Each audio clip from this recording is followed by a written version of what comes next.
Good evening. My name is Don Abelson. I'm director of the Mulroney Institute of Government, St. X, and I'm absolutely thrilled that you were able to join us this evening for a distinguished address that will be given by Jeffrey Simpson. Before I introduce Mr. Simpson, I'd like to start with a territorial acknowledgement. And in making this statement, we are recognizing the traditional territory, the indigenous peoples who call the land home long before the arrival of settlers, and who to this day still call it home. I'd like to acknowledge that we are all treaty people and that St. X is located in Mi'kmaq, the unceded and ancestral territory of the Mi'kmaq people.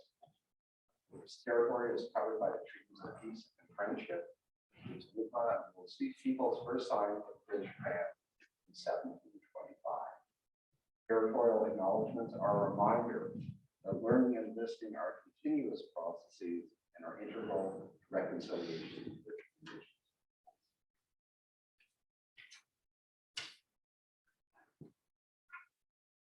So tonight you're in for a special treat.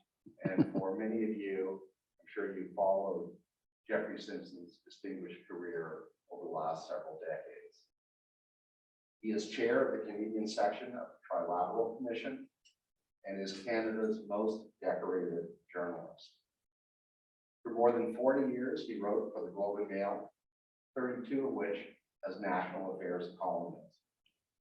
He also appeared frequently on television and radio in both official languages. He has written 7 books, one of which won the Governor General's Award, and another which received the $50,000 Donner Prize for the best book on public policy.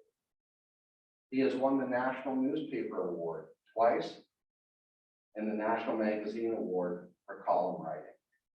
He also won the Hyman Solomon Award for excellence in public policy journalism, the Arthur Kruger Award for contributions to public discourse, and the Charles Lynch Award for excellence in political journalism. In 2000, Mr. Simpson became an officer of the Order of Canada. He has received 8 honorary degrees from Canadian universities and has spoken at more than 600 conferences, penned more than 6,000 columns, and has been a guest lecturer at Harvard, Oxford, Princeton, Brigham Young, Johns Hopkins, Maine, California, and many universities in Canada, including St. X. He is taught as an adjunct professor at the Queen's University Institute of Policy Studies and at the University of Ottawa Law School. He has been a visiting fellow at the University of Alberta, Queen's University, and UBC. In 1993, 1994, he was awarded a Knight Foundation Scholarship at Stanford University in Palo Alto, California. He is now Emeritus Senior Fellow at the University of Ottawa Graduate School of Policy and International Affairs. He has also been a member of the Executive Committee of that University Board of Governors for 9 years, having also served on the Queen's University Board for 6 years. Please join me in welcoming Jeffrey Simpson.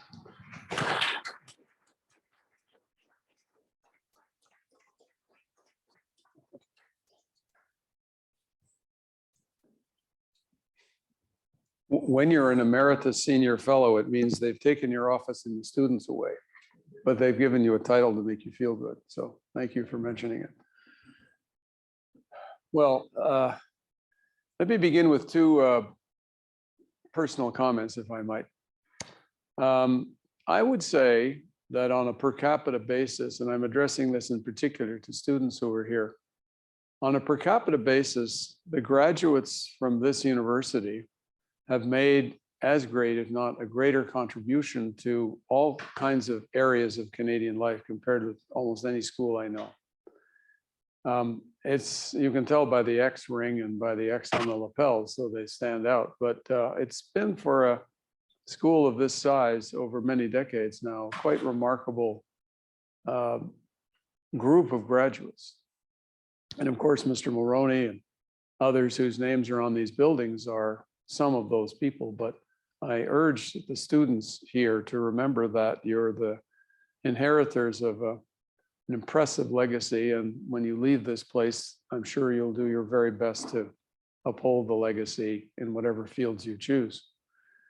And the second personal point is that when I was given the great privilege of writing the Globe and Mail's National Affairs column back in, students weren't born, 1984, I said to the editor who offered me the job, I'll take it, but I'd like to make it a national column. I don't want it to be an Ottawa column, because I had learned writing out of Ottawa before that it's a fishbowl and it doesn't reflect Canada. It takes the vibrations from Canada and puts it into an Ottawa fishbowl, but the genesis of ideas and pressures often come from out. So I needed to travel across the country. And in those days, the media had a lot of money. And so I had a budget that was quite enviable, actually. And so in the first year I was doing the column, I said, I'm going to go to several places in the country that I don't really know. I've zoomed into them and out on election campaigns, and one of which was this area and Cape Breton. And I did talk to a lot of people before I left to come down here, and I lined up a lot of interviews, Joe Shannon being one.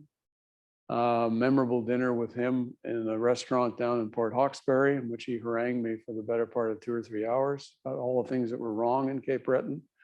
And the Shannon School of Business at the university there is named after him.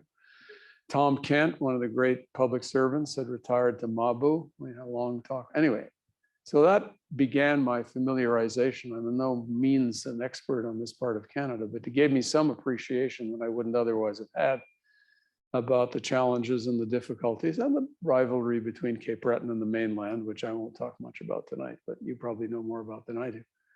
Anyway, I've been back a number of times, but this is the first time, and I've been on this campus, but never with this privilege that I have tonight. So thank you very much for the invitation. So I want to talk tonight loosely about something that is hard to define, namely the political culture of a country. Political culture is a kind of bouillabaisse of ideas and institutions in a democratic society, and it sort of provides the parameters around which we discuss things, what's acceptable, what's not, what's the way in which to deal with issues, what are the right issues. And there are many institutions that contribute to it. I mean, clearly the media does, the governments do, non-governmental operators do. Many, many different formulas go into making the political culture, which shifts over time. And one of the institutions that is very important in the political culture are the political parties. Because especially in a country like ours, which is so vast and with so much diversity, and with people coming into the country all the time, the parties are a mechanism whereby people from here and British Columbia and all points in between talk to each other and thrash things out and hopefully listen to each other and reach agreements and compromises. So the parties are extremely important in that regard.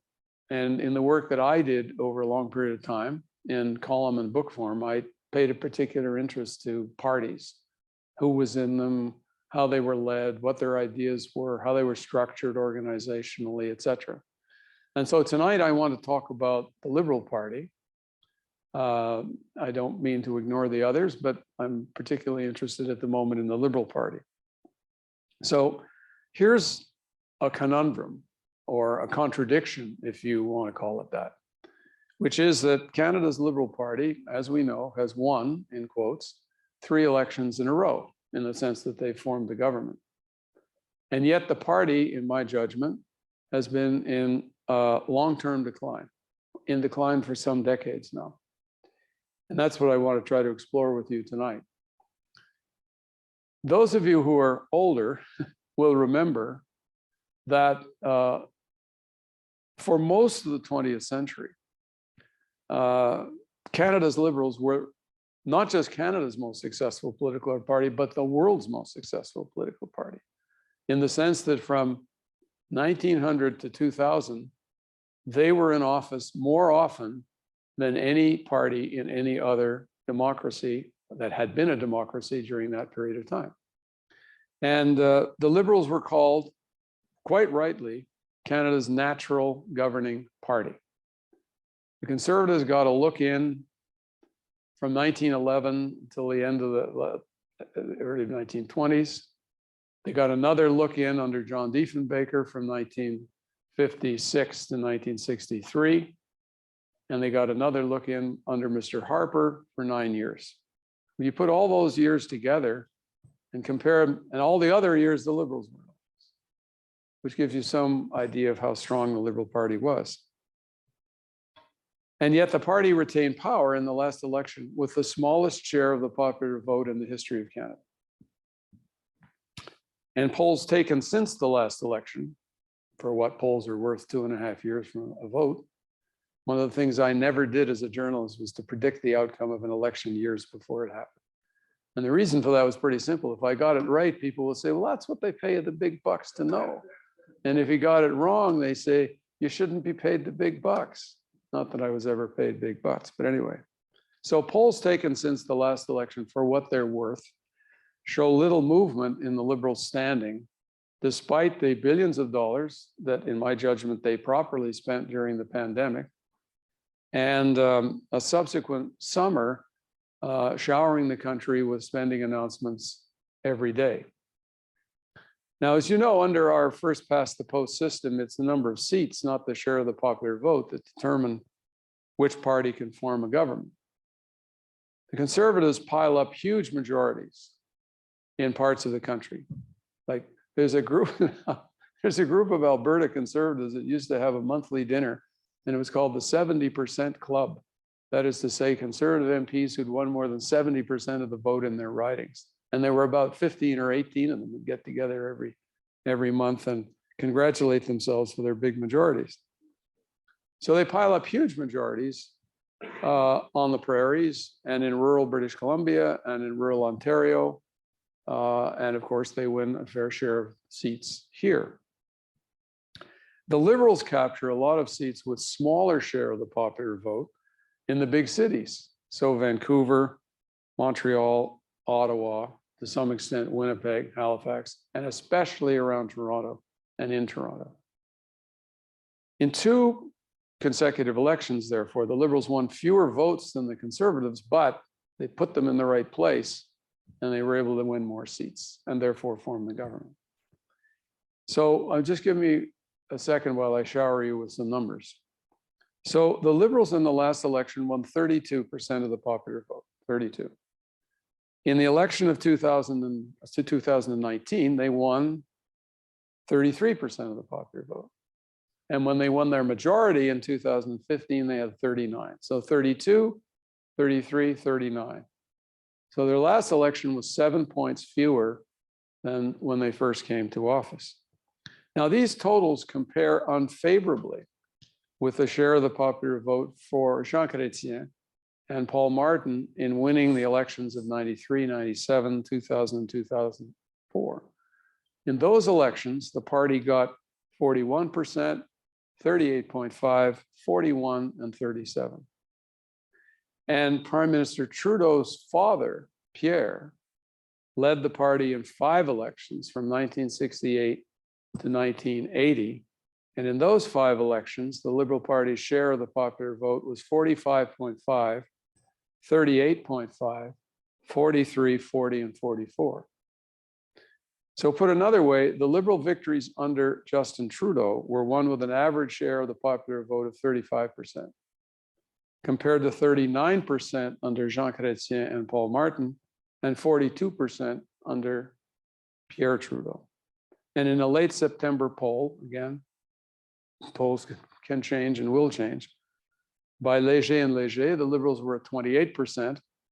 And in that same month, an Angus Reid survey put them at 30%, 7 points behind the Conservatives. Now, at the provincial level, the Liberals are in desperate shape. They govern in only 1 province, that's Newfoundland, and they don't govern in the other 3 Atlantic Canadian provinces. The once mighty, and they were mighty, Liberals in the province of Quebec, provincially, are now a rump, largely confined to non-Francophone ridings, as we saw in the last election. In Ontario, my province, the parties finished third, a distant third, in each of the last two elections. John Diefenbaker used to have a phrase to describe the progressive conservatives' fortunes on the prairies, which could now apply to the liberals on the prairies, namely that the only laws that protect them are the game laws. So weak they are. Now in British Columbia, there is a Liberal Party provincially, but it's a kind of strange party in this, and it's in the official opposition at the moment, but it's kind of a strange party because it's a coalition of rather unlikely people who actually dislike New Democrats more than they like each other, and that's what keeps them together. But now it should be remembered that federal provincial fidelity, that is to say, having a Liberal government in Ottawa and a Liberal government in some province, doesn't always bring harmony. There have been some mighty rows in Canadian political history between Liberal federal governments and Liberal provincial governments. And there's also been a tendency, which political scientists have explored, of a kind of balance wheel whereby a party in Ottawa is in power for a certain period of time, and at the provincial level, the wheels go the other way, and the other party tends to win disproportionate number of provincial elections during that period of time. But strong provincial partners bring money and volunteers, or can, at federal election time. And provincial Liberal governments can provide a kind of training ground, if you like, or proving ground for candidates and political staff who later come to Ottawa to be part of the big show. And nowhere was that more evident than after Mr. Trudeau won his first election, when a whole gaggle of people from the then Liberal provincial government in Ontario moved up to Ottawa to work for the Trudeau Liberals. I used to call them Toronto on the Rideau. There were so many of them. Nor is there much left of the Liberal Party organization. Today, anybody can join the party. No money is required, no long-term commitment. Just show up and be counted and then disappear. Long gone too are the very, very powerful regional ministers with clout and strength and voice in the cabinet and among the rank and file. These posts of regionally appointed ministers were scrapped by Justin Trudeau. One example of power centers collapsing in the face of prime ministerial power and his entourage. A party leader in the Canadian system has always been primus inter pares. When cabinets were smaller, today's cabinet is a ridiculously bloated 40 members with titles that, you know, yeah, who dreamed these titles up? The minister of whatever. 40 cabinet ministers. But in a smaller cabinet, there were serious heavyweights in their regions. And by the way, I'm speaking in a region where there was the heavyweight of heavyweights, Alan J. McEachern. The grass didn't grow down here if Alan J. didn't say the grass can grow. I'm exaggerating to make a point, but he looked after his parish in a quite remarkable way. And nobody made a move in the government in this part of Canada, even Pierre Trudeau, without Alan J. saying, we're going to do it or we're not. So they had to be noticed, these ministers, by the prime minister. They didn't have to. He didn't have to follow them all the time, but he had to pay attention to them. And they were the stabilizing cogs in the Liberal Party machine. And the cogs are gone and replaced by a prime minister as Sun King. Now, this kind of political leadership and structure can work and maintain support on one essential condition, namely that the prime minister has to remain popular in the country. And alas for the Liberals, Mr. Trudeau's popularity, and I'm militantly nonpartisan, by the way, has been sliding, which is a fate not unknown to prime ministers after they've been in office for a while. In the last two elections, Mr. Trudeau, fortunately for him, faced two lackluster, even incompetent conservative leaders in Andrew Scheer and Erin O'Toole. And time will tell if Pierre Poilievre is stronger and actually recognizes, which to this point he doesn't seem to have, that there are more available votes in the middle of the Canadian political spectrum than there are out on the far right fringe. Now, the Liberals' declining vote is partly a function of the fracturing of the party system. The Bloc Québécois, separatist in name, now seems to be a permanent fixture of Quebec politics, capturing about 30 to 35% of the vote, election after election, and a commensurate number of seats. That's a big blow to the Liberal Party's position in the country. And the Trudeau Liberals took the view that rather than defending the individual rights of minorities in Quebec against the collectivist, nativist policies of François Legault, they decided not to confront the popular premier. And abandoning what I would call traditional liberal principles did them no good politically, federally, as they fell well short of their objective in last two elections in Quebec. So the Greens, although they were a flop in the last election and internal chaos ever since, isn't Elizabeth May coming soon? You might want to explore the chaos in the Green Party, which is really a spectacle to behold. And they retain a small coterie of voters. The People's Party gained a few votes in the last election. Most of them now seem to be gravitating to Poilievre's Conservatives. So fracturing has certainly meant some bleeding from the two big parties, and in the Liberals' case, from them.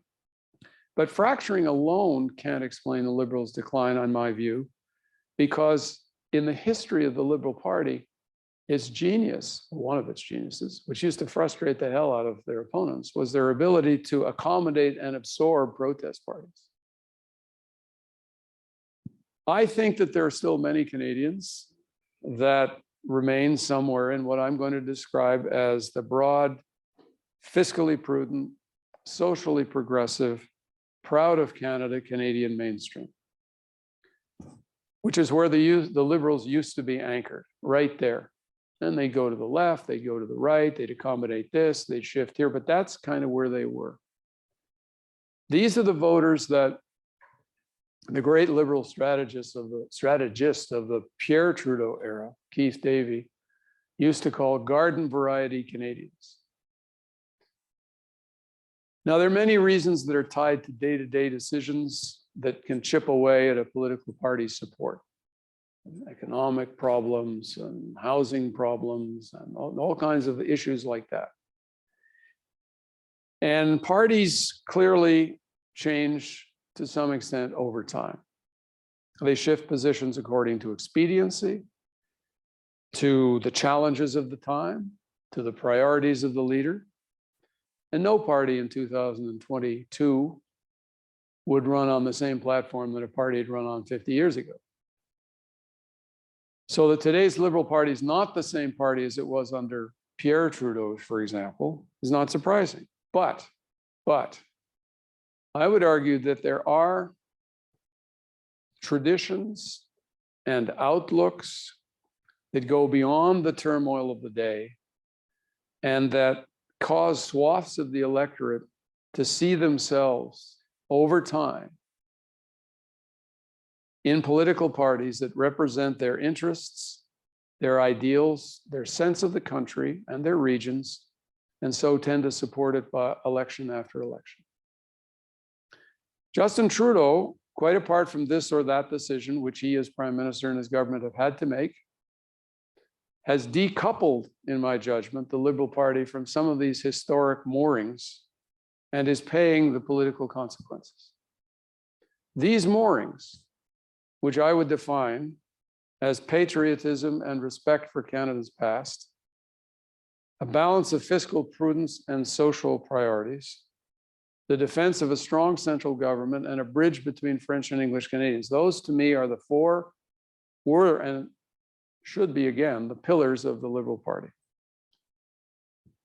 And they define the Liberal Party in a positive way for the largest number of Canadians for the longest period of time. Liberals always had their critics on the right, always had their critics on the left, always had their critics among nationalists in Quebec, as is the case today. But the Liberal Party, more than the other parties, most of the time, anchored its appeal in a strong sense of Canadian pride, spending where appropriate, but not excessively, defending Ottawa against provincial demands for more autonomy, and reflecting the linguistic duality of Canada. And these moorings are now rusted or gone. And with their departure, in my judgment, has vanished some of the Liberal Party's historic support, and without that previous support being replaced by new sources. Now, defenders of today's Liberals would listen to what I just said and say and object and insist correctly, yes, but we have attracted many more female supporters. And why not? There's been a gender balanced cabinet for the first time. Budgets have been defined literally as gender budgets. There's been a quote unquote gender-based foreign policy. There's a prime minister who defines himself as a feminist. There are more appointments to women at very senior positions in the government than ever. Spending programs are available for women entrepreneurs. There's a new multi-billion-dollar childcare plan, and so on. This is an impressive list. Now, any political analyst knows that men and women vote for a variety of reasons, of which gender is only one. Nonetheless, the Trudeau Liberals purposefully set out cultivating female voters with programs and pronouncements and appointments, and it would appear that they have been successful. They have driven up their support among female voters. But simple arithmetic has to tell you that something else has also happened. Namely that if a party's share of the female vote is going up, while the party's overall share of the vote is going down, it must mean axiomatically that the Liberals' vote among male voters has fallen. And the Angus Reid poll that I cited above illustrated the point. 46% of women over 55 prefer the Liberals compared to 31% in that category. That's a big gender gap in the Liberals' favor. But only 24% of men between 35 and 54 prefer the Liberals. And only 15% of men between 18 and 34 prefer them. So the Liberals have a huge problem with male voters. I'm not saying this because I'm a man. I'm just looking at the numbers. And they have no idea how to fix it. No idea, because whereas there is a feminist vocabulary that the Liberals use repeatedly for their female-based policies, there's nothing equivalent for men, at least not overtly.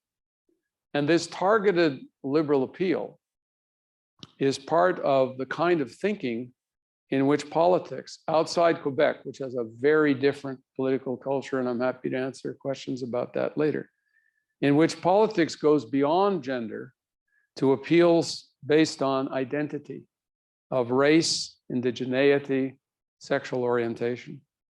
And the Liberals under Justin Trudeau have been in the vanguard of this narrative, this kind of narrative, reflecting and abetting changes in the English Canadian intelligentsia, cultural and educational institutions, museums and galleries, publishing houses, and the Canadian Broadcasting Corporation, but not Radio-Canada.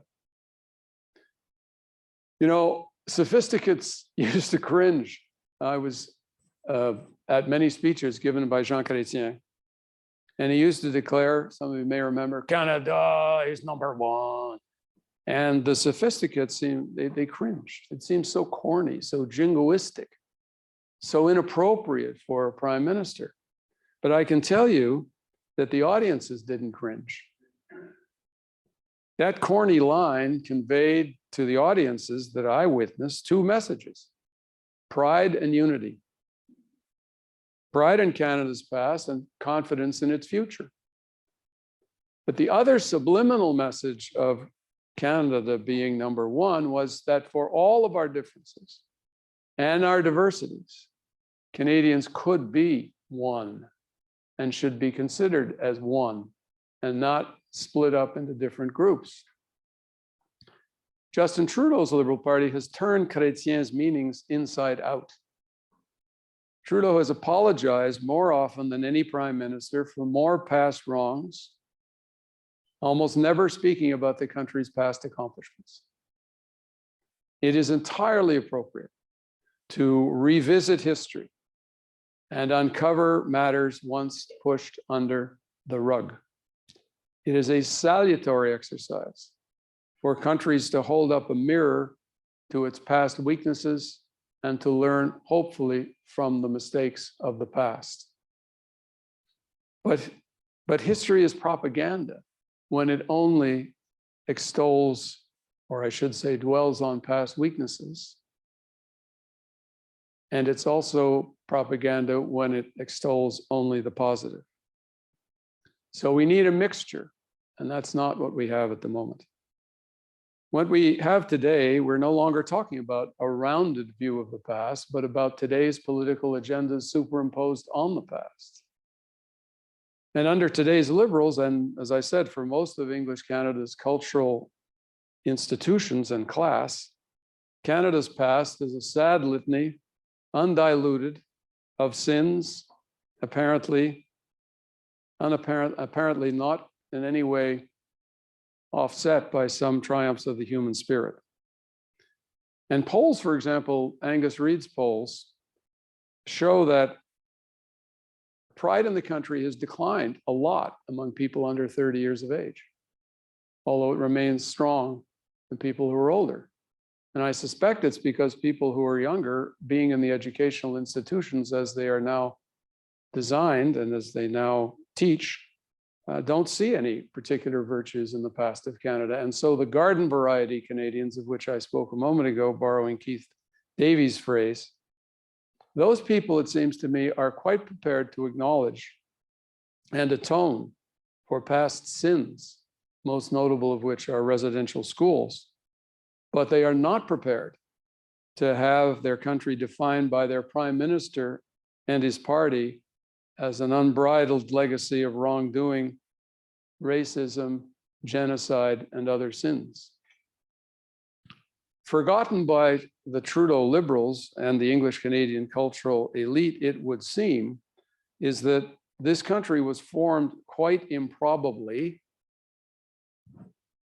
by bringing together French Catholics and English Protestants who'd been at each other's throats for hundreds of years in Europe and carried their rivalries over here in a bloody war.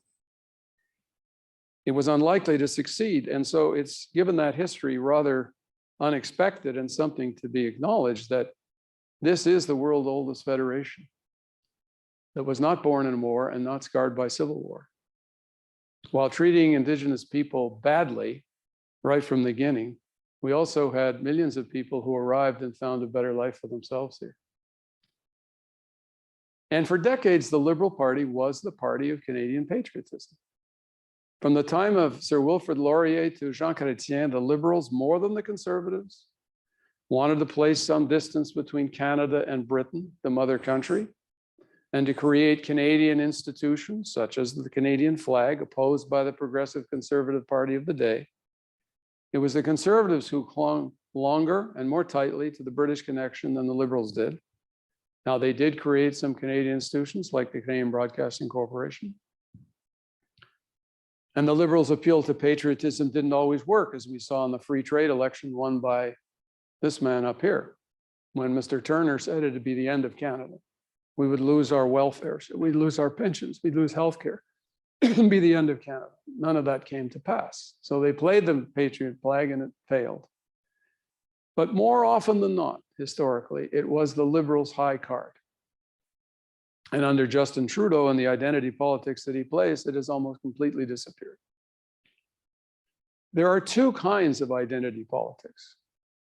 As the American political theorist Francis Fukuyama explains in his recent book, Liberalism and Its Discontents, and he writes this: one version sees the drive for identity as the completion of liberal politics.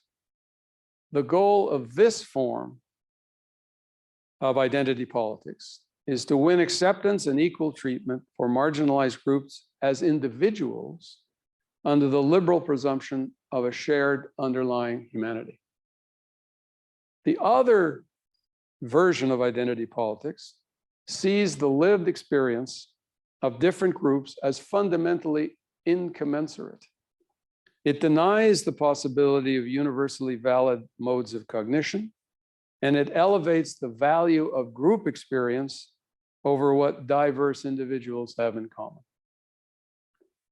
Justin Trudeau's government has chosen the second definition, and in so doing, has unmoored his party from its classic position as an exponent of broad-based Canadian patriotism. Justin Trudeau has also unmoored the Liberal Party from its traditions in another important way. Every Liberal cabinet, as far back as Mackenzie King's, in fact, I'd even say as far back as Sir Wilfrid Laurier's, and certainly throughout his father and Jean Chrétien's time, were like a plane with two wings. One wing was composed of what might loosely be called spending liberals, and the other business liberals. Now, these are admittedly very imprecise definitions, for they suggest that the spenders were oblivious to the economy, tax and fiscal policy, and that the business climate, and that the business liberals lacked a social conscience.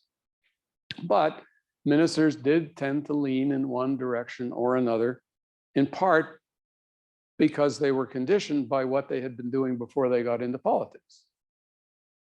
If you think back, and I know for some of the students, these names will not mean anything to you, but if you think back to Pierre Trudeau's cabinet, you recall ministers now likely forgotten, but they were important in the day. There were the spenders, Alan J. McEachen, Jean Marchand, Gérald Pelletier, Bryce Mackesy, John Monroe, Monique Bégin, Lloyd Ashford.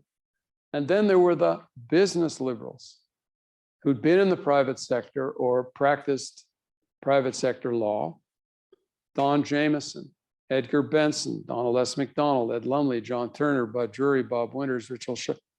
And Pierre Trudeau's job as the prime minister was to weave between these factions or these groups, especially during the stagflation debates and difficulties of the 1970s that featured high interest rates, high unemployment, and slow growth. Jean Chrétien's cabinet had the same kind of two wings. There were the spenders offset by business liberals like John Manley, Paul Martin, Doug Young, Anne McClellan, Roy McLaren. And Chrétien himself epitomized this because he did have a large social conscience, but he used to remind ministers and others that when he was head of the Treasury Board, he had a moniker of Dr. No, i.e. he could say, no, we're not going to spend money on that program. And his program launched what was called Program Review, which was the most successful, I'd almost say the only successful sustained government effort to cut spending in the post-war period. Justin Trudeau's cabinet is quite different. Two of his 40 ministers worked in large business enterprises before going into politics. Innovation Minister François-Philippe Champagne and Resources Minister Jonathan Wilkinson. And there were two Atlantic Canadian ministers who were in small-scale tourism operations. But here's a rundown of the occupations of the other Trudeau cabinet ministers, starting with the Prime Minister himself, a teacher. So the other ministerial career paths are journalist and media, 4, career politician, 2, physician nurse, 3, lawyer, 7, professor, 2, social services, 3, police, 2, public health, 1, consulting, 4, social work, 3, public servant, 2, engineer, 2. So it could be argued, looking at this list, that not one major minister ever met a payroll, and few actually have had any experience in private enterprises. And this tilt reflects the political judgment of the prime minister and his advisors that the kind of Liberal Party they believe will be successful are formed by people with these backgrounds. And they deem fiscal prudence often, but not a hallmark of Liberal governments in the past, to be not very important. And we even saw this before the Liberal cabinet, the first one, was sworn in, when in the period before the end of the election and the swearing in of the cabinet, they ditched their promise to balance the budget after 4 years. And that was replaced, you may remember, by a debt to GDP ratio, which is a far harder concept for ordinary people to grasp. And then the word guardrails crept into the vocabulary, which is a loosey-goosey phrase designed to obscure rather than to clarify. And it became the Liberals' byword for fiscal management. So nobody can blame the Liberals for ramping up spending during the pandemic.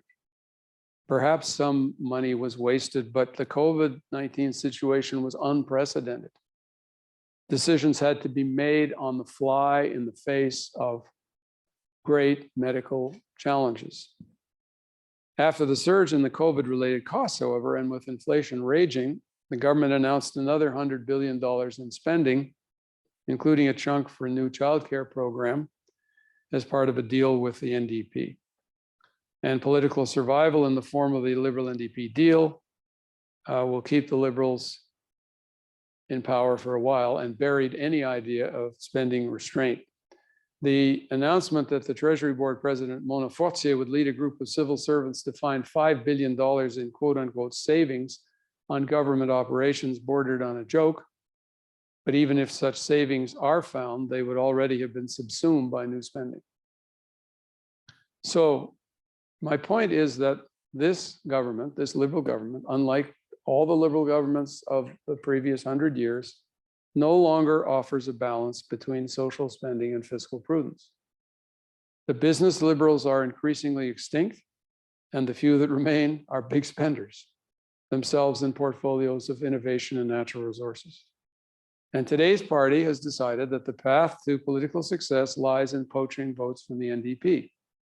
This is what the Liberals will surely do with Pierre Poilievre before and during the next election. They will portray him, not unreasonably for the moment, as a dangerous ideologue, even further from the Canadian middle ground than the Liberals themselves. And Liberals have scared moderate New Democrats with this kind of argument before, and they will try it again. And if Mr. Poilievre, who's a career politician, is as convinced of his own political genius as he seems to be, buoyed by his huge victory in the party leadership race, he just might provide the Liberals with the kind of target that they need to come back into office.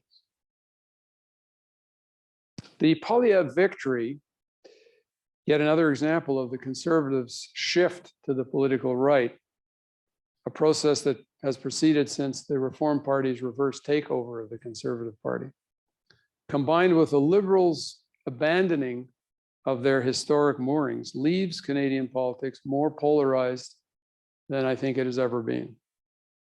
Keith Davies' mythical garden variety Canadian, socially progressive, fiscally cautious, and patriotically proud, have been abandoned by both political parties. Maybe, just maybe, the parties reckon that this kind of voter, the garden variety Canadian voter, is now so shrunken in number that political success can only lie in polarizing voters around ideology and identity. In which case it would be, I submit, naive to believe that Canada will not undergo some of the sharpening of political divisions that we have seen in recent years in the United States and Europe. Well, happy to take your questions. Yeah, lots of time.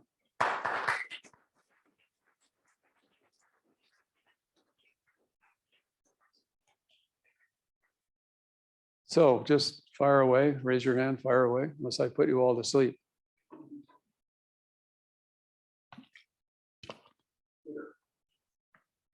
The notion of the social side and the business side of the Liberal Party, this could still be manifest in the 21st century in a slightly different cast.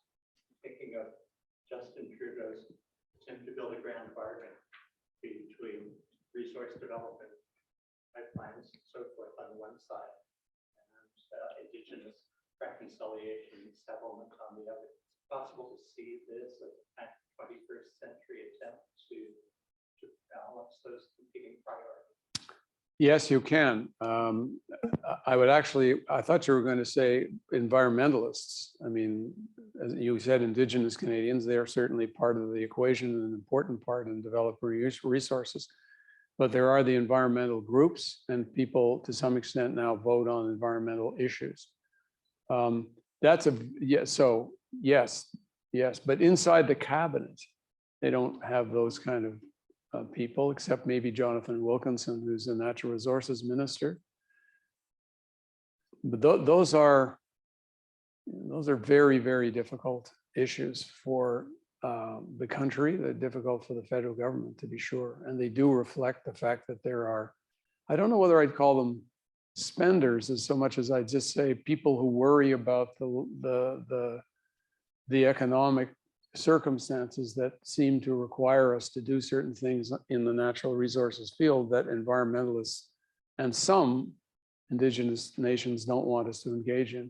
A last point though, it is interesting the pretty significant splits in the Indigenous communities or nations over resource development, because there are now a fairly large number of younger chiefs who want resource development because they want the jobs, the money, the training that are properly part of the negotiations with them before anything goes forward. On the other hand, there are other groups that are very suspicious of developments, resource developments, and don't want any part of them. So there's no unanimity whatsoever on these issues, just as in non-Indigenous Canada, there's no unanimity. So I'm not asking for a standard there that doesn't apply to non-Indigenous Canadians. And that too, one has to kind of weave your way through. In my province, for example, Ontario is set up in theory to be a real player in the world of electric cars because they know how to bash metal. They've been doing that for cars for a long time. And they have many of the minerals that are required to produce the batteries, lithium, cobalt, and they're drilling away and trying to find all these things, chromite. And so they need to get the minerals, which are up there in Northern Ontario. And you need to build a road for the mines. And the Indigenous communities, those that have spoken on the issue so far, are split right down the middle, with half of them saying yes, provided we're consulted and provided the jobs are there and we get a share of the royalties and we get training for our people, it's a go. And then others who say, absolutely not, under no circumstances. And that will be a very difficult dilemma for both the government of Ontario and the government of Canada, because there are legal appeals, which the opponents will almost certainly launch, which can go on for, you know, quite a long period of time, as we've seen in other instances. Yeah. You mentioned the drop off in patriotism Among those, younger people. Yeah, among younger people. And I'm wondering what that has to do with the increased access to global markets and how that mimics, or if it at all mirrors, the rest of the globe and their trends likewise, or if it's just a Canadian issue. I haven't seen data in other countries, so I won't presume to comment on that. And I'm only speculating as to why the numbers are what they are in Canada. And my speculation is that it is in part, if I contrast, for example, the high school and university education that I had back in the 1960s, dare I say. At that time, there was a great emphasis on building up a pride in Canada. We felt that we'd been too quiet about it. We gave ourselves Expo 67, we had the flag, we had Canadian studies programs being introduced in Canadian universities. We were proud that we hadn't gone into the Vietnam War, that we'd taken American war resistors. There was the beginning of the Canada Health Act, which went through Parliament in the late 1960s and took full effect in 1972. There's a Canada Pension Plan, 1965. So that was a period where there was a lot of pride in Canada and a lot of determination, and the publishing world was putting out all kinds of books, and there were journalists who were writing, Pierre Burton, Peter C. Newman, about Canada's past and Canadian politics and so on and so forth. So I came of an age when that was a very important part of the zeitgeist for young Canadians. And that would not be the case today. Rightly or wrongly, it's just not, because that's not the way Canadian history is taught. I just was at my 50th, giving my age away, reunion at Queen's. And I had a wonderfully interesting conversation with one of my former classmates, who I've only episodically seen over the years, which I regret, but he has been one of Canada's leading editors, book editors. He's had his own seal. He's worked for 3 or 4 different book companies. He's highly respected. If anybody read, I forgot her first name, Washington's book, the wonderful writer from BC. I mean, and he's gold standard. And he was talking to me about this issue of, he said, are you going to write another book? I said, no, because there's no market for the kind of stuff that I used to write. And he said, regrettably, you're right. If you're going to write, you're going to write about something negative about Canada's past, or the exploration of its indigeneity, or discrimination, or colonialization, or that's what the publishers are desperate for these days. And so that there's been this huge cultural shift. Now, the question I can answer is whether, history doesn't move in a straight line, whether I describe a previous era, which the political parties, part of the political culture of the time, had to respond to in a bet.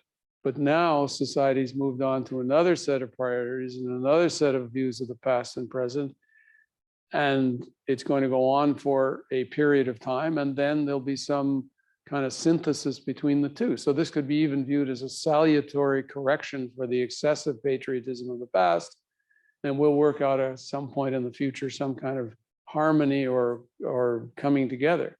But for the moment, what I just described among the people of my generation simply doesn't exist anymore. And this is true in all of the institutions I just publishing, broadcasting, politics, education, higher education, secondary school education. It's ubiquitous now.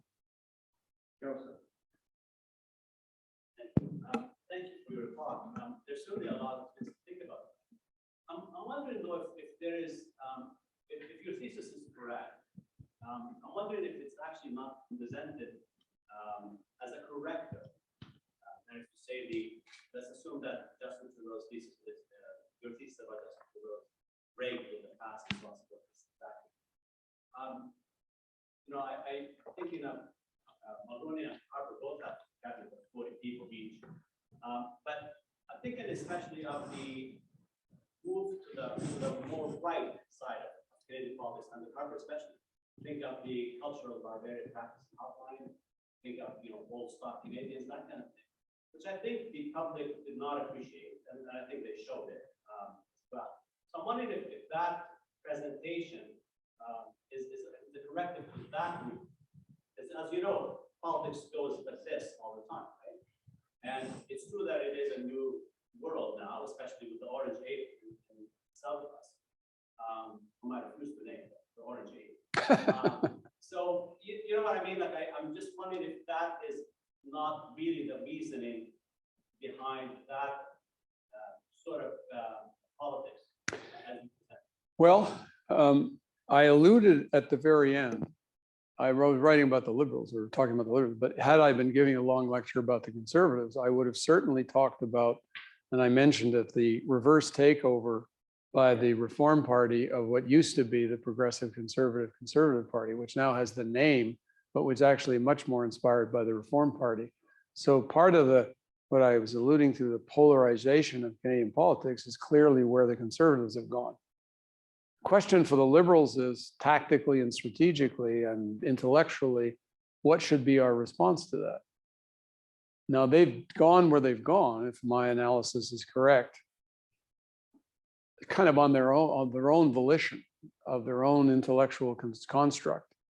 as opposed to in opposition to the conservatives.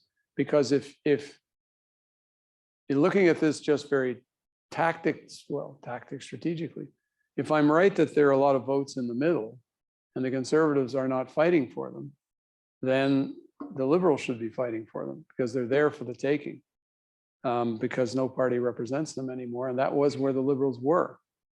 But at the moment they've moved off and their pact with the NDP is further evidence of that. So there's this group in the middle, what I call Keith Davey called the garden variety Canadians, who don't have a party anymore. They've been they don't see in the Liberal Party the kind of fiscal discipline that they would have liked to see more of from the Liberals. They don't see patriotism the way they used to. They see a kind of fecklessness. The men in particular don't see themselves in the party, either through the prime minister or through the policies that they've introduced. And that's a cruel thing to say because, here I am a man, I can be accused of all kinds of things in saying that, but the numbers don't lie. I mean, you don't have to be a great political scientist to see that if your vote among women is going up and your overall vote's going down, you're losing your vote somewhere.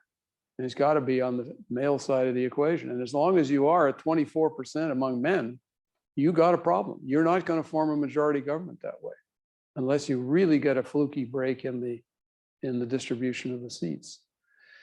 So I've given a rambling answer to your observation. This polarization, which is happening, as you correctly said, because the Conservative Party, starting some time ago, didn't start with Pierre Poilievre, it started some time ago, started after this man's coalition fell apart, after the collapse of the Meech Lake Accord, when the Progressive Conservative Party was reduced to 2 seats in the House of Commons. That was the end of the conservative moderate period. And Jean Charest twice has tried to pull it back. Once when he was the leader of the 2-person caucus, and this time when he ran against Pierre Poilievre, and he was unfortunately unsuccessful both times. So this has been going on since the collapse of that, the utter collapse of that coalition. And it's never been able to be put together since. And the more reformist elements, starting with Preston Manning and the Reform Party, and then Harper. So this is not the Conservative Party that, I grew up with. This is not, it's not. And I see nothing in Mr. Poilievre's background or anything he said in the leadership that would suggest that he doesn't believe that the approach he's taking will not galvanize enough people who will be really committed to work and to give money, and that I don't see it. I don't see it, but I've been wrong before. Other questions? Within here. How about populism? How about it? How about populism? Do you think is, for example, when we are talking about European politics, we recognize that it's on the rise and in various countries. What's the situation with the Liberal Party and in Canada in general? How do you I see don't this? think populism has sunk the roots here that it has in other countries, but it's got deeper roots than it had 10 years ago. Social media is a reality in Canada. It feeds grievance politics. It feeds conspiracy. It feeds lies. And we have it here. It would be naive to believe that we don't. We do. A loss of faith of government produces a tendency to have populist reactions, like they're all a bunch of fools and they don't look after my interests, and therefore I'm going to vote for a demagogue or for some person who promises magic solutions. And so confidence in government, Canadians used to have quite a high confidence in government as an institution, right? Peace, order, and good government and all that stuff. And that's much lower now. And I'm not saying that that's a liberal thing or a conservative thing. It's a more widespread phenomenon in Canada. And we are influenced by what's happening in the United States. It's how would I put this? The conservatives that we were just speaking about some of them are quite inspired by some of the things that they hear and see from the extreme right in the United States. You know, social media knows no boundaries. Television knows no boundaries. So if you're really angry, so I lived in Ottawa during this truckers' strike, and I never thought I would believe, I never believed I would live through in the nation's capital. I'd seen lots of demonstrations. I'd covered all kinds of demonstrations. But the anger that those people had, which was an incoherent, anti kind of the world, anti-government, anti-Trudeau, anti-elites, anti-media. I mean, there were just a whole series of targets that the anger. Most demonstrations are about an issue, okay? We don't want this built. We don't agree with that policy. Now, yes, they were anti-vaxxers too, but it was much more incoherent than that. And that I went down and I walked among them, you know, just as a citizen now. I'm not a journalist anymore, but I wanted to see who was making all this noise. And it was pretty clear, pretty clear. And that, by the way, this is an editorial comment of mine. I mean, that really shook my faith in the capacity of our governments to do what is one of the first obligations of government, which is to keep order, peace, order, and good government. And all three levels of government, as we're finding out in this inquiry, completely failed. It's interesting, this inquiry is constituted to determine whether the Emergencies Act ought to have been, under the circumstances, invoked or not. That's an interesting question. But to me, that's not the central question. The central question is that this testimony is revealing at every level of government an inability to properly analyze the situation and to act. And so there's a lot of finger pointing going on right now. Doug Ford didn't show up, and no, it was a breakdown of government capacity to act on the number one issue, which is to maintain order. And they did not. They misread this from the beginning. I could go on at length. I'll just say one more thing. I was watching the television when the truckers from British Columbia left. Now, I've driven from Vancouver to Ottawa. I know how long it takes, not in an 18-wheeler, but in a car. So they announced what they were going to do, when they were going to do it, how they were going to do it, and why they were going to do it. So nobody should have been in the slightest bit surprised when they arrived and did exactly what they said they were going to do, where they were going to do it, and why they were going to do it. Everybody said, gee, we weren't ready. We didn't have enough people. Jesus. Most demonstrations, you know, come together fairly fast. This one was 5 days in the making, and people, the other thing you know about demonstrations is that once they get going, they're like fires. People come and they want to be part of the action. And you also know that they produce copycats, okay? So the Wet'suwet'en blocked the road in northern British Columbia because they don't agree with the gas pipeline. All of a sudden, the Mohawks blocked the train, the Trans-Canada train down in Ontario. You can see this. I mean, you don't have to be, anyway, sorry, I'm ranting. First things first, I just want to thank you for your speech. I thought it was interesting with the borings of the old liberal government. Obviously, I wasn't alive for Mackenzie King, no. We won't hold you responsible for Mackenzie King. I didn't get to see these firsthand, but I found it interesting that how they veered away from that and towards the left wing, and how conservatives have gone towards the other polar side and the right wing. And part of that is the zeitgeist of our public education system as young people. We're very low patriotism right now. So people are either getting really angry at that and going to the right wing, or approving of that and going to the left wing. Well, but I was going to ask you if there's any way we could kind of corral those people back together and make them. And is there a way we could depolarize the situation and put it into party people that you were referring to, people that were strong patriots and that encourage. Well, the first thing I would do is have the political leaders speak in a more balanced way about our past and our future. I'm not saying sweep things under the rug. I'm not saying bathe everybody in a great bath of Canadian patriotism and wrap everybody in the flag. But I am saying that at the moment, the discourse from the federal government is entirely the reverse, with no countervailing balance. So that's the first thing, because people look to their governments for some kind of indication of what the political culture of the country should aspirationally be. So that's the first thing. Can balance be restored? Well, there are swings in political parties. Mr. Trudeau could well, leave before the next election or maybe after the next election. And there'll be a new liberal leadership race, and maybe the new leader, depending on the results of the last election, will have a somewhat different view of where the party should position itself. So, things change, and that could happen. I'm not beating up on him. I mean, I don't dislike him. I think he's actually quite a nice fellow. I mean, I don't think he's a mean-spirited person. I think he has good values. And I believe profoundly that he believes in these things that I've been talking about. If you read the book he wrote before he became prime minister, which is a kind of what I believe book, it's all there. I mean, he hasn't invented this. This is something that he absolutely believes, and the people around him believe it.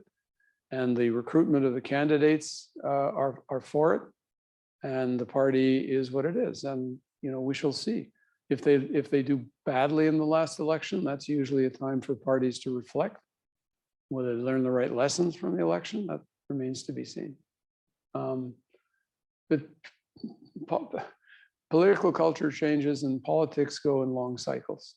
And I just was talking about how things were very, very different 30, 20, 40 years ago than they are now in terms of what I didn't say, which I want to say, in case somebody doesn't say that's good. You'll notice that twice I said this doesn't apply in Quebec. The Quebec political culture is totally different in this regard. The elites do not engage in systematic apologies and taking knees and all that stuff. They don't believe it. And I think the reason is that French Canadian Quebecers think that they're history's victims. And there's no room for anybody else to play victim in Quebec. We're the victim. Je me souviens de quoi? Je me souviens de tout ce que nous avons souffert. Notre survivance. So they don't have any, I'm not saying they discriminate. They just don't lay a trip on me, is what the French Canadian guy or woman would say. And it's the same kind of argument they're having in France, where there's some people who want to play identity politics, and the overwhelming number of Frenchmen say, no, on est français. So it's a very different cultural, what's going on now is a very Anglo thing. It's happening in the United States. The last thing I'd say about this kind of identity politics, remember the distinction I drew with Fukuyama that says we're all individuals with differences among us that we can reconcile, as opposed to saying we're a member of a group and it's the group identity that comes into play. The problem with identity politics is, in my judgment, it's harder to reach compromises, because if it's my race and your race, or my religion and your religion, or my gender and your gender, or whatever, the ground for compromise is tougher, as opposed to saying, we all have this in common. We're all Canadians. We're in a liberal democracy. Sure, I'm a Mehmet. That makes it easier. This tends to runs the risk of pitting people against each other on an identity basis. And compromise becomes therefore more difficult. And I hope to God, I pray to God this doesn't happen in Canada, because you can see what it's done in the United States around various racial questions. And you even see now what's happening is that Hispanic Black tensions, and it's tense. Let's put it that way. The white reaction in the United States is what's driving the Trump phenomenon, and it's a sense of loss and a sense that the other side is favored. The other side being the liberals and their supporters in the Black community and the progressive elements of society. That's really what's driving it, a sense of loss by white working class Americans. Got it.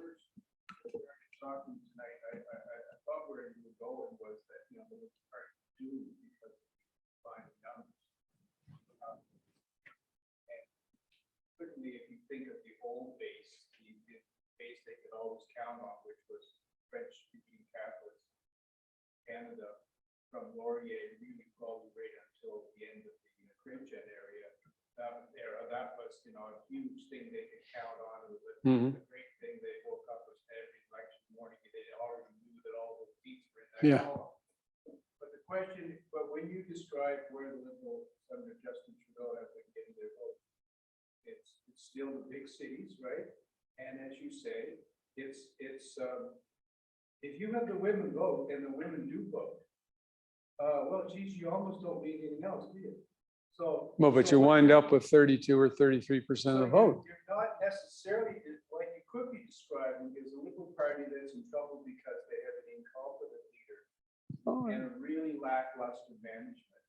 And in a new leader and with some rebalancing of their agenda, they've got the basics to keep the Conservatives out in the wailing in the net in the wilderness for decades. I don't disagree with that. I don't. What I'm saying is I don't think they're seizing the opportunity that they've got. The four pillars that made them the natural governing party of Canada, which they would lose from time to time, and I think could restore some of their strength. They've abandoned them, or they've forgotten them, or they've weakened them, whatever you want to call it. Doesn't mean, in my judgment, that a new group couldn't come in and say, I think we should recover some of this stuff, right? I don't believe that's impossible. It's unlikely under this government, which is very set on a certain course. And I think the arrival of Poilievre probably lets them believe that they don't have to change course, because he's going to commit suicide on the Conservative side by just continuing to talk about Bitcoins and firing the Bank of Canada and phony slogans like, what's that inflation thing he has, Trudeau's inflation, and the whole world's suffering. I mean, as long as he's stupid, as he's been so far, I mean, he was stupid to win the leadership because he knew who was voting. But if he doesn't try to actually broaden the base of the party, then the Liberals would say, we'll just carry on and do what we've done before, and we'll come back with a fourth mandate. We may not have a majority, but we've now worked something out with the New Democrats. We can do that again. I didn't talk about the fact that one of the things that structurally changed is that the New Democrats are now showing over 20% consistently in the polls, whereas several decades ago they were an 11 to 14% party.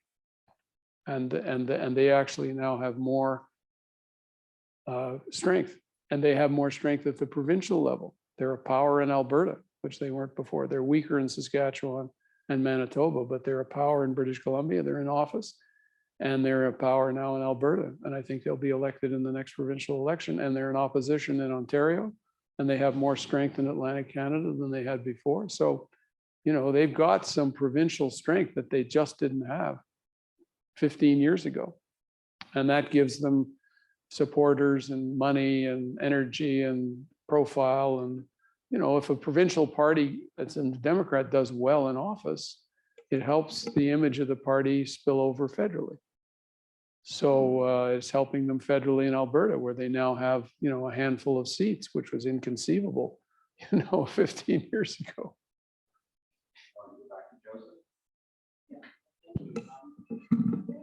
One of the things that hasn't come up, well, it's come up a little bit, but I think I'd like your insight into it. The Orange Age has been gaining. The what? I'm sorry? The Orange Age in the US. Oh, I thought we were just talking about the New Democrats. You mentioned orange, and I said, orange, that's their color. No, sorry. Mr. Trump. I just refused to name him, that's all. He's been gaining votes from the Latinos, even though he calls them rapists. In Canada, we know that some of the ethnic votes have moved to the Conservatives, and that's because of social conservatism. Now, with Poilievre, or Skippy, as we rather like to call him, one of the things that as you mentioned, he's pretty much gone radical to win the leadership, and he pumped them, right? He took it, quite strongly. But he's also recently been caught with those hashtags that are, basically supporters of incels and, quite misogynistic. Which of course, the Liberals, and I'm a partisan Liberal, we beat him up on that, So I guess what I'm wondering is, do you think that the ethnic vote, which with Kenny had shifted when he was Harper's man on the ethnic, support, do you think that's going to play up again with the conservatives because of the social conservatism? So my preamble would be to say there's no such thing as the ethnic vote, because there are such a multiplicity of different ethnicities in Canada that they don't all line up and vote the same way. They don't respond to issues in the same way. You mentioned Mr. Trump and the success he's had against Latinos. He didn't call all Latinos rapists, he called Mexicans rapists. But if you are in Florida, there are lots of Colombians, Venezuelans, Peruvians who left their countries, or Cubans, because they thought that there were dictators around or guerrillas around, as the case may be. And so they tend to be attracted to a law and order kind of platform because they saw the breakdown of law and order in their own countries. And they vote differently, therefore, in South Florida than the Mexican population does. So, I mean, even within the so-called thing called the Hispanics, there are a number of divisions. Similarly, in Canada, it is true that the Liberal Party has been the preferred party of the Mediterranean Catholics who came here after the war in great numbers, Italians and Portuguese and so on. And they've been popular among the Sikh community. They often are popular. Parties in power when immigrants come are often thanked by the immigrants for the hospitality. But to flip it around and to give the other party their due, Mr. Harper never played an anti-immigrant card. He was skeptical when Kenny went to him and said, Prime Minister, I think we can make strides in the so-called ethnic communities, because Kenny said they have very strong family values and they're very hardworking. And if we make an appeal to them on the basis of family values and hard work and reward for the hard work, we're going to get somewhere. And he poured himself into that cause. He put on a lot of weight for his party, and they had some success. And I actually believe that that message with some ethnic communities is a powerful message, properly delivered.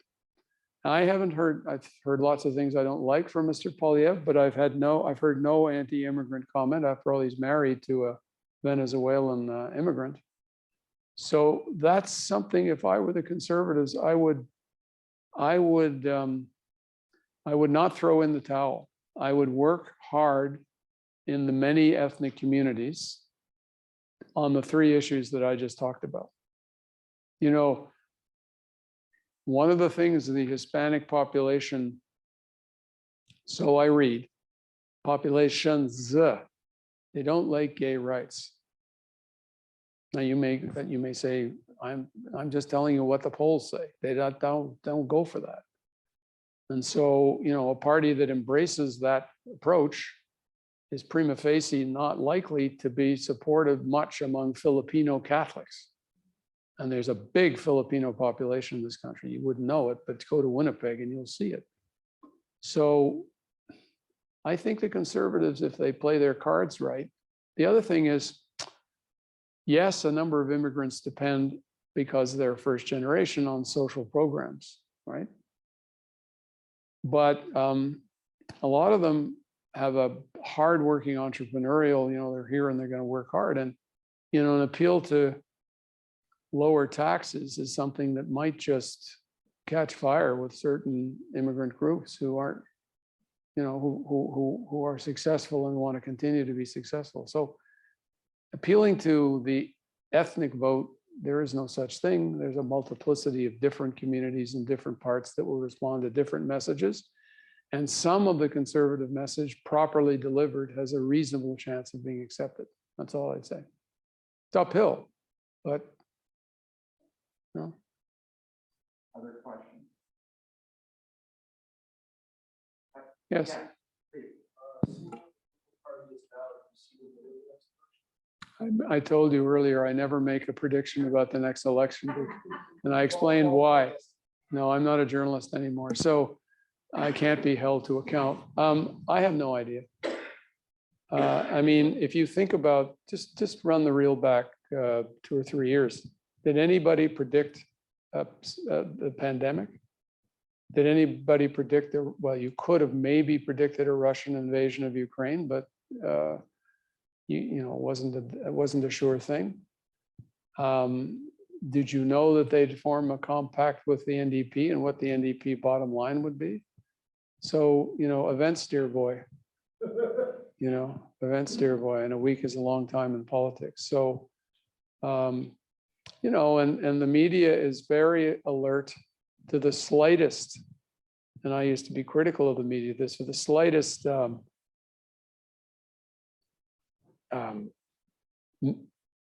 what's the word? Action that they could consider inappropriate by somebody.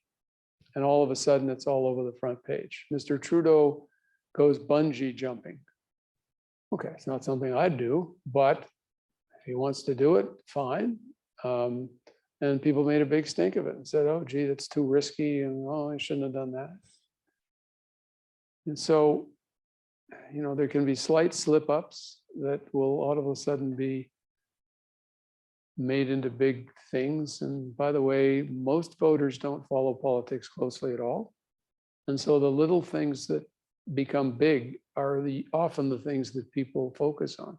Don't ask them questions about the budget or tax policy or foreign policy. Don't ask them questions about how do we manage resources. But if there's something like that that is easily understood, some small little thing that gets blown up, that they remember. It's too bad, but that's the way it is. And I really have no idea. Yes, yes. Yes.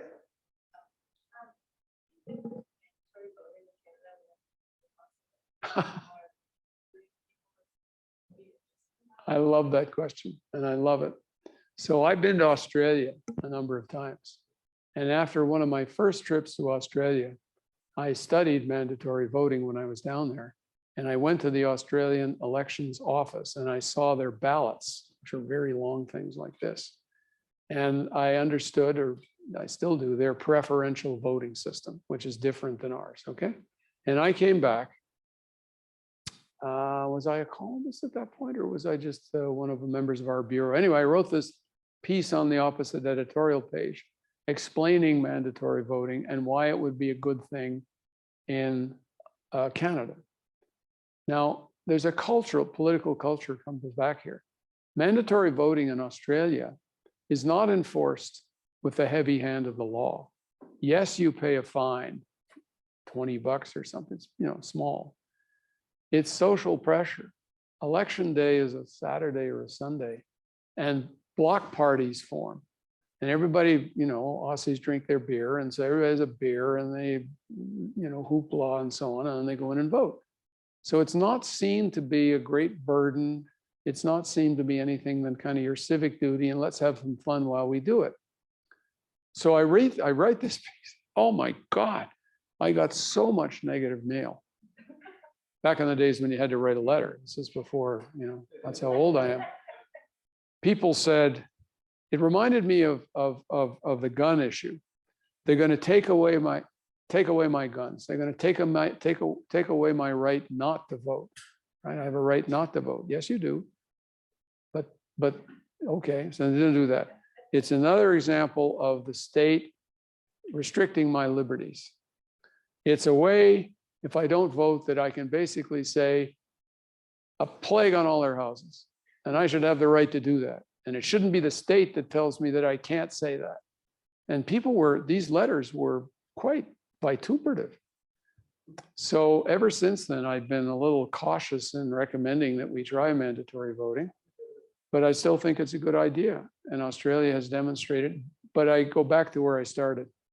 It's been in their political system from the time of Australia's Confederation in 1905, 1903. So it's always been there. They haven't had to introduce it. It was there to start with. The founders of modern Australia decided that's what they should do. So people in generations have become accustomed to it. And so when I'm there, I've asked people, is there any backlash against this? Some party says we have to abolish it. No, It's part of the political culture. It's the thing we do. Let's have fun and let's throw the bastards out, which they do with some degree of regularity inside the party, because they're always stabbing their leaders in the back, as you know. Oh, by the way, I can't resist. I was going to scrap all this today and do something about the chaos of the British Conservative Party, which would have been much more entertaining than this rather dry set of remarks. Yes. People pinpoint the sort of liberal drift from their moorings. Trudeau inherited, at least as far as seats go, a relatively weak, probably the weakest in my lifetime, and perhaps in Canadian history, Liberal Party as far as seats go. So he kind of inherited a mess. I guess, did he, I mean, obviously he's accelerated it, but when did these issues begin? You mentioned decades of decline, but much of your talk has been about Trudeau's time in government. And I'm just wondering if you could sort of pinpoint. I don't think these things happen over a one day decision or a one event. I think it's a cumulative process that goes on over time. And I think I was trying to give you the numbers to sort of show that it's been like this, but the kind of trend line is that. And therefore, this is because of individual events and leaders and circumstances. So it's the underlying that I was trying to get my mind around. And therefore, that's why I'm not talking about tax policy or how they handle a pandemic or which account for this, okay? It's this that I think I was trying to get a hold of and explain. So there's no one point when you have this where you can say, okay, that's the point at which it all fell apart and they haven't been able to, no, it's been more this, right? And because I'm not in the game anymore, so I don't spend my time talking to political people, but I've known so many liberals over such a long period of time. And I actually have a great regard for the Liberal Party. I didn't vote in elections because I didn't want to be accused of a partisan of one or the other. But the Liberals have an inbuilt, how would I put this? This is a wild generalization. They have an internal confidence in their ability to win because they've won more than they've lost. So even when they see this, even when you talk to them about this, they still think they're going to win because they're the liberals and because the conservatives are the conservatives and because we know how to put them in a corner and we know the right buttons to push and we've done it before and we'll do it again. And it's just kind of, if I gave this speech before, if this was a liberal gathering, they wouldn't like it, obviously. A few would agree, and a whole bunch would disagree. And they'd say, yeah, we're down a bit, but we still know how to run campaigns, and broadly speaking, our economic policies are popular. People expect us to help them when times are tough. And dental care for kids will be popular, and pharmacare for the young people, that'll be popular. And there's a very strong liberal belief that spending brings popularity. That's almost a liberal, it's like the New Democrats, right? And that you're not rewarded for fiscal prudence. And I've had this argument with some of my liberal friends, and I said, look, when Chrétien came into office, he didn't promise to balance the budget. He ran on the basis of elect me and I'll bring the deficit down to 3% of GNP. That's what he said he was going to do. But the economic circumstances, the IMF and Wall Street Journal and so on, spooked the cabinet, and they still were nervous. But what really turned them, in addition to those external forces, was that down here in New Brunswick, where the situation fiscally was bad, Frank McKenna took a lot of really tough decisions and got reelected. And Clyde Wells did the same thing in Newfoundland. So you had two of the poorer provinces where liberal premiers had adopted very tough fiscal decisions and they were rewarded rather than penalized. And then the Chrétien government came in and did program review, balanced the budget. The result of that was that we had surpluses and we had strong growth. People said that'd be the end of growth. And they had very good economic numbers, and they didn't go crazy on spending. But there's an inbuilt belief, particularly as I told you, where the people are coming from around the cabinet table. They're not people who are, from their background, bottom line type people. They're good people. I'm not saying they're bad people. I mean, they were physicians and social workers and civil servants and so on, but they're not people who are in the private sector world, which unfortunately, or fortunately, as the case may be, tends to have to take all of those kinds of things into account. And most of these people have, in their life experience, not had to do that. In fact, I'd jump over to the Conservatives again. There are very few business people in the Conservative Party. The number of people who come out of business, and I don't mean president of the bank, I just mean the private sector, into politics now is very, very small. And it was very noticeable in the Harper government. They had very few people from business. And Harper himself, when I'd go to Calgary and I would, go to lunch at the whatever fancy club I'd have lunch at and talk to people, I said, you know Harper? No. Is he a member here? No. You ever see him? No. I mean, he was PNG with the business community in his own city in Calgary. And he conspicuously, as the party leader, did not want the Conservative Party to be seen in cahoots with the country's big business community. One time I was doing something with the Business Council, giving a talk on healthcare at a hotel in Montreal, and Harper was coming along later. And John Manley, who was the head of the Business Council at that point, I said, oh, Harper's here, where's the media? He said he'd only come on condition that there was no media. And you have to swear that you don't write about this. I said, what are you talking about? He doesn't want to be seen talking to the big business community of Canada. It's the Reform Party, right? So both parties, in a sense, if you look at them at the moment, compared to 20 years ago, just don't have that many business women and men in them. They have some, but not many, because the disincentives for going into public life now are so substantial that it's a deterrent for people in the private sector to risk. And one other thing, it used to be possible back in the days of patronage, and I wrote a long book on the history of patronage, where, okay, you're the vice president of the Bank of X, or you're, whatever. And I can go to you and I can say, look, I got this safe seat right here. And I'm going to appoint that MP to the Freshwater Fish Marketing Board or the Senate.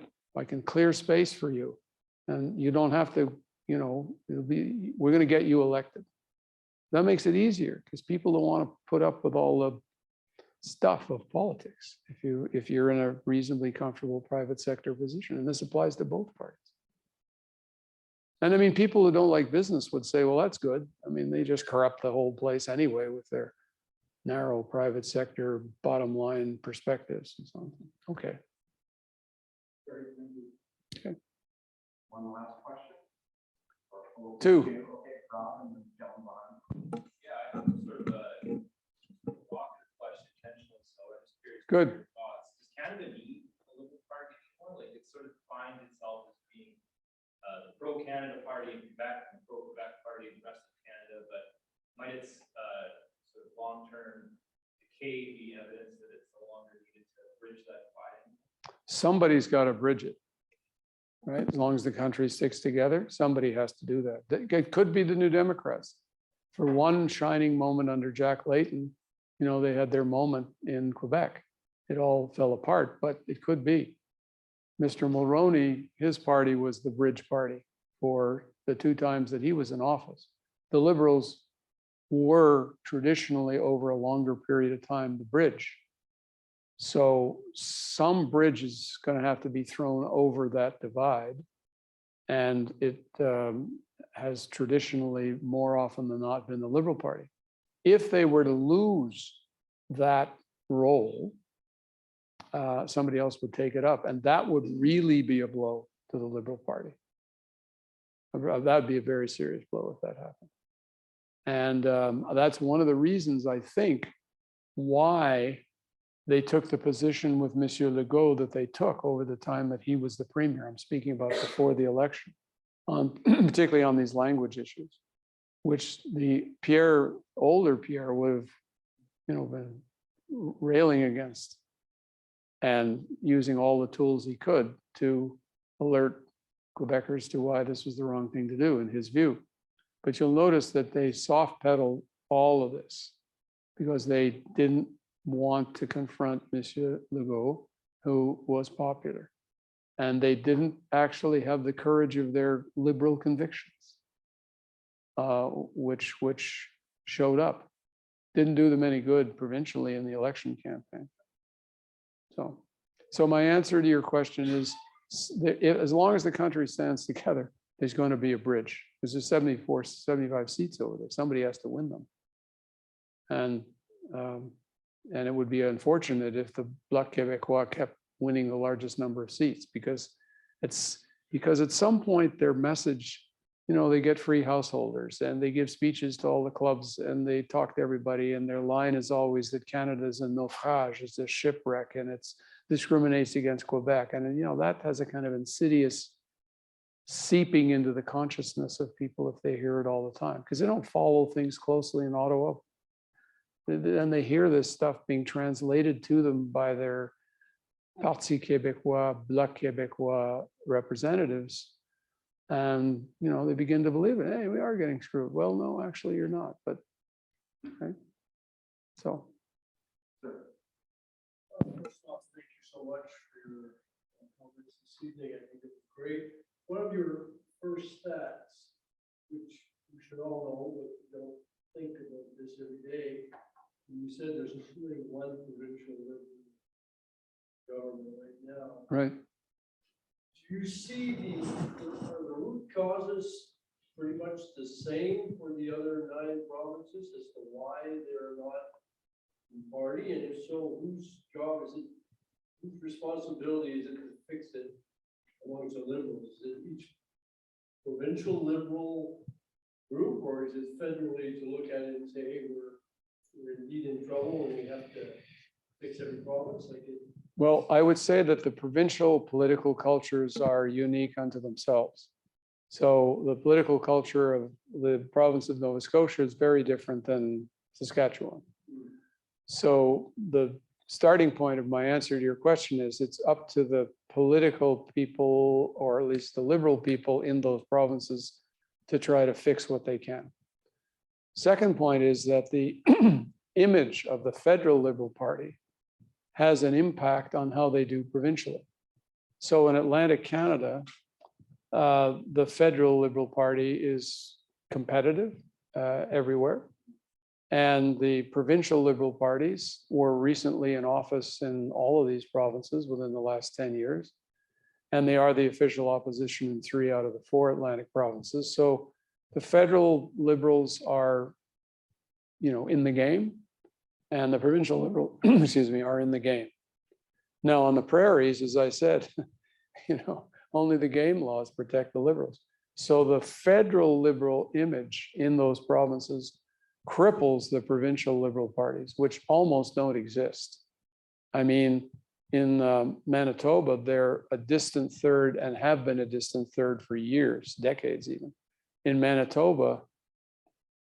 Saskatchewan, I guess I don't think they have any seats in the Saskatchewan legislature at all. And in Alberta, the provincial Liberals always have suffered since Pierre Trudeau's time from being associated with those Liberals in Ottawa, okay? British Columbia is a little different because the Liberals have in the Lower Mainland, a core of support, and they do elect people both provincially and federally. And in the Lower Mainland, there's not the antipathy towards Ottawa that there is on the prairies. So in this sense, it's not just up to the provincial parties, because the federal party just cripples their ability to even get a hearing. Now, Ontario is different, and it's really fascinating, Ontario, and I don't know where this is going to go, because for 40 years, the Conservatives ran Ontario. And then the dynasty ended, And the Liberals had a crack, Bob Ray had a crack, and then the Liberals came back under Dalton McGuinty for they were majority governments. And then they collapsed. And now they're in third place and they don't have a leader. I think at some point they're going to come back in Ontario because there is an old base in Ontario of Liberal support, but they're a long way to go, a very long way to go. And in Quebec, the Liberal Party is now the weakest it's been in 100 years. I mean, it was always a powerhouse party, even when the Parti Québécois was in office. Right over there were the Liberals. I mean, they were the official opposition all during those years. And I think what's happened to some extent in the Liberal case is that as the separatist question has disappeared, they were the Federalist Party. And they were the ones who would take on the Parti Québécois, which they did for a generation, both federally and provincially. But since that issue has died, people don't want to hear from the Liberal Party about defending federalism anymore because federalism is not threatened in essence by Monsieur Legault. You may disagree with his demand for this or his demand for that, but he's made it clear there's not going to be another referendum. So take a Valium, and we don't need the Liberal Party around to defend federalism, right? Because federalism is not threatened by Monsieur Legault. You may be mad at him for this or for that, but he's not going to impose a referendum on us, which is another reason why the Parti Québécois has gone nowhere. Because, you know, I covered all those referendums and all those debates and wasted many years of my life on that stuff. But I can tell you that in a way that people outside the country, outside Quebec, didn't ever understand, this was an existential issue that was emotional to your core. Back to my identity politics argument, that was an existential identity debate for a whole lot of French Canadians. And it tore families apart. And it made colleagues in business take different sides. And it was extraordinarily intense, the emotion that went into that. And it lasted a long time. And at some point, Quebecers basically said, we can't put ourselves through this again. We just like, at least not for, it's too divisive, it's too difficult. And so the parties that represented the two sides of that existential debate, the Parti Québécois and the Liberal Party, are now, you know, thank you very much for your service, but we don't need that anymore. Anyway. So I've exhausted you. There you go. Thank you. Well, on behalf of the Mulroney Institute government, I want to thank Jeffrey for his wonderful presentation this evening and for taking all the time in the world to answer your wonderful questions. But even more importantly, I want to thank you for a career dedicated to raising the level of political discourse in this country. And one of the many things I've always admired about Jeffrey's writing is that unlike many journalists who simply provide you with information, what Jeffrey always compelled you to do was to connect the dots, to think critically, not to simply absorb what he had said, but piece it together and to understand the complexity of issues. That's something that we try to do at St. Yves, for all of you to think critically and make your way through complex policy issues. That's what leadership is about. That's what being a good citizen is all about. So thank you so much for coming to St. Yves, for coming to the Mulroney Institute. We hope you will come again. Invite me and I will, especially because, as an aside, I was given, should I say? Yes, you can. I was given Mr. Mulroney's office up there on the 4th floor while I was here. And I had a picture of myself taken in it, and I'm going to send it to him. This will be his worst nightmare. That the guy who we used to sometimes rage about is sitting in his office with a big smile on his face. This is going to be a nightmare for him. Please join me in thanking Jeff. Thank you.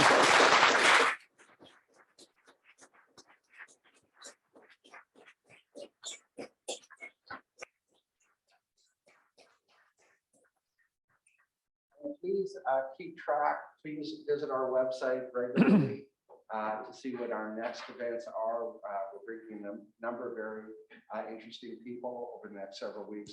We hope you'll be able to join us, and we can't tell you how much we appreciate it. Has Gwyn Dyer been here yet? Has Gwyn Dyer been here yet? Not yet. No, Gwyn Dyer's, he's great value. Stay safe. Pardon? Thank you again. He was here a couple years ago. Yeah, he's a good speaker. Windar.